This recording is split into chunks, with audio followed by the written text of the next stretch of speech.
মেয়েরা কি হুডি পড়তে পারবে? প্রথম প্রশ্ন এটা, মেয়েরা কি হুডি পড়তে পারবে? দেখুন,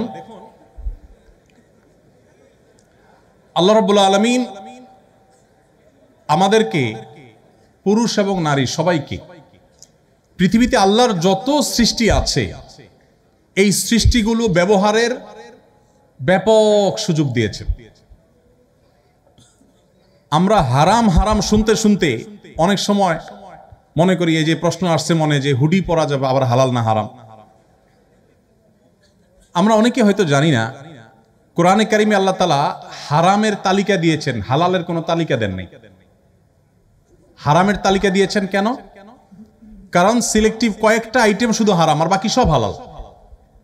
ইসলামী ফিকহের একটা গুরুত্বপূর্ণ প্রিন্সিপাল হলো, মূলনীতি হলো যে আল আসলু ফিল আশিয়াই আল ইবাহা।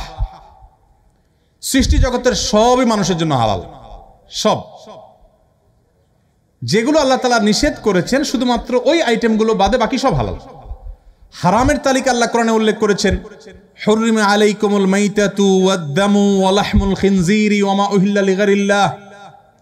তোমাদের জন্য রক্ত হারাম করা হয়েছে, রক্ত, এটা আমাদের স্বাস্থ্যের জন্য ক্ষতিকর। মৃত প্রাণী হারাম করা হয়েছে, শূকর হারাম করা হয়েছে। এটা অবশ্য বুঝে আসে না শূকর হারাম কেন করা হয়েছে। পৃথিবীর বহু মানুষ শূকর খায়, কিন্তু তারা ভালো আছে, সমস্যা নাই, বোঝা যাচ্ছে। তাহলে কেন হারাম করেছেন? ওই যে আল্লাহ রাব্বুল আলামিনের সব টেকনোলজি আমাদের বোঝা জরুরি না।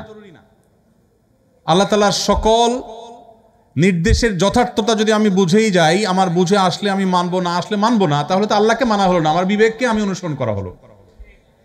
আল্লামা ইকবালের একটি চমৎকার কবিতা আমি বিভিন্ন সময় কোট করি। তিনি বলেছিলেন, जो समझ में आ गई वो फिर खुदा क्यों कर हुआ।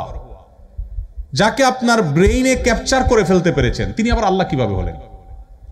আল্লাহ তো তিনি যার সকল আদেশ নিষেধের যথার্থতা, যৌক্তিকতা আপনি সবগুলো উদ্ঘাটন করতে পারবেন না। কোনোটা 500 বছর পরে হবে, কোনোটা 1000 বছর পরে মানুষ আবিষ্কার করবে, কোনোটা 5000 পরে মানুষ আবিষ্কার করবে। যে